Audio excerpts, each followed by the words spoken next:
Salam waras, Waras. waras, waras. Selamat datang di channel Harimau Tapanuli. Mungkin ini adalah uploadan pertama saya di channel YouTube ini.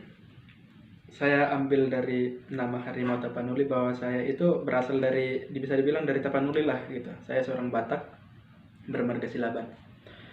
Di channel ini kita membahas yang namanya pengetahuan umum. Saya buat di pengetahuan umum karena kita udah terlalu sibuk dengan pengetahuan teknologi sekarang gitu. Apa baiknya kita pengetahuan umum itu kita korek-korek. Dan saya mengambil dari filsuf terkenal gitu. Pengetahuan umumnya dari filsuf aja lah dulu gitu. Soalnya kenapa saya ambil dari filsuf? Karena omongan-omongan atau tulisan-tulisan filsuf itu kalau diterjemahkan ke zaman yang sekarang, ke era yang sekarang itu sangat bagus banget untuk dijadikan, bisa jadi pedoman hidup, bisa jadi untuk penyemangat untuk menjalani hidup kita. Dan saya sangat kagum. Aku seorang pengagumnya si Socrates. Socrates itu lahir pada tahun 469 sebelum Masehi. Socrates itu merupakan seorang filsuf besar dari Athena, Yunani. Dia juga merupakan seorang guru dari salah satu filsuf terkenal itu Plato. Jadi Plato itu adalah muridnya Socrates. Semasa hidupnya Socrates tidak pernah menuliskan pemikirannya ke dalam tulisan. Apa yang dikenal sebagai pemikiran Socrates pada dasarnya berasal dari catatan muridnya Plato dan murid-murid yang lain. Jadi Socrates ini mempunyai murid banyak nih. Yang paling terkenal itu Socrates, ada juga siapa lagi tuh Socrates, muridnya Plato. Ada lagi nih teman-teman yang lain juga seorang filsuf-filsuf. Dan di kata-kata bijaknya Socrates ini aku jatuh cinta banget sama yang namanya ini. Ada dibilang seperti ini ya. Bagaimanapun menikahlah. Kalau kau mendapatkan istri yang baik, kau akan memetik kebahagiaan. Kalau kau mendapatkan istri yang buruk, kau akan menjadi seorang filsuf. Ini sebenarnya obrolan untuk kita para jomblo nih. Disuruh kan di sini menikah lah katanya. Memang Socrates ini udah memikirkan banget ini kemarin pada masa hidupnya itu, bahwa nggak gampang kurasa nyari pasangan hidup itu ya, untuk kaum kita yang belum punya pasangan hidup. Mungkin juga dia berpikir di sini udah ada yang namanya pacaran tapi belum menikah gitu. Menikah itu kan nggak gampang gitu. Kita harus lihat bibit, bebet, dan bobotnya seorang perempuan itu yang mau kita nikahi. Mungkin ini juga yang terjadi sama Socrates pada waktu itu ya. Soalnya dibilang bagaimanapun menikahlah katanya. Kalau kau mendapatkan istri yang baik, kau memetik kebahagiaan. Iya memang.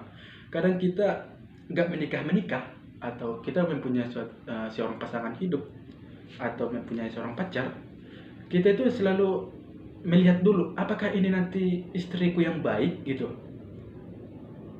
Dibilang di sini kalau istri yang baik itu memetik kebahagiaan gitu. Tapi ada di balik istri yang baik kan ada perspektifnya, baik berarti ada buruk gitu. Kalau kami mendapatkan istri yang buruk, kau akan menjadi seorang filsuf katanya di sini. Bisa jadi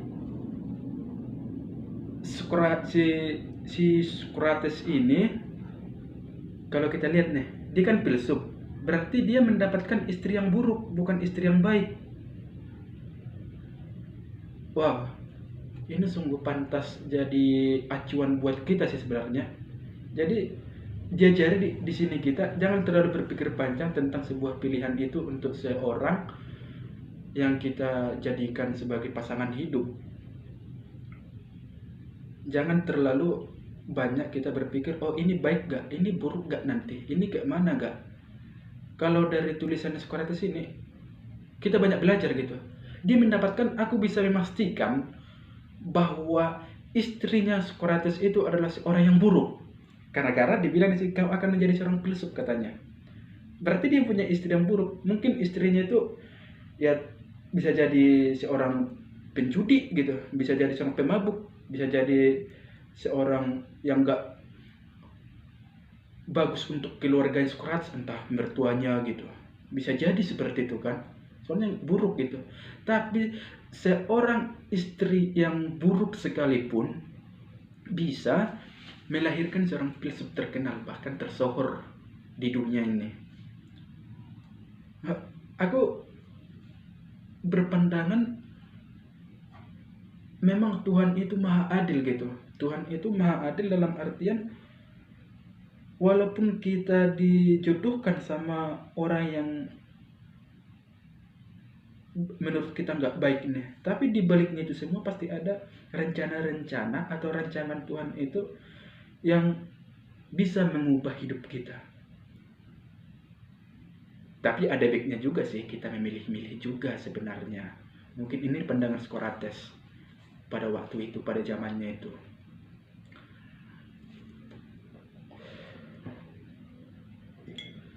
Ngopi dulu.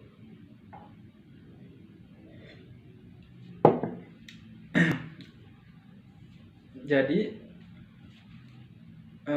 yang bisa kita intinya sih begini, menurut saya ya, kalau memang menurut saudara itu kurang berkenan ya nggak apa-apa juga. Yang udah punya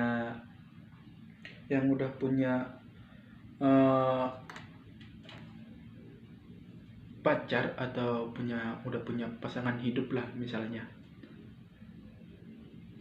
cobalah untuk mantapkanlah pilihan, menikahlah. Mungkin itu yang terbaik lah untuk kamu yang sekarang.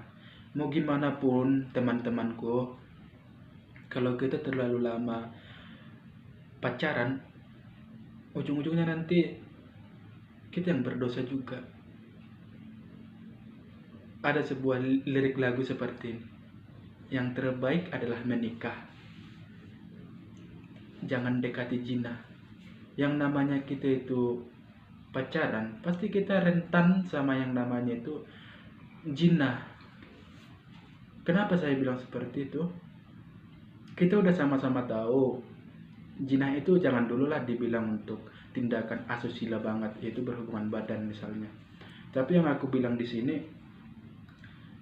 zina itu dalam artian kita mungkin selalu berpikiran sisi gelap kita sama cewek kita, itu sebenarnya udah zina gitu.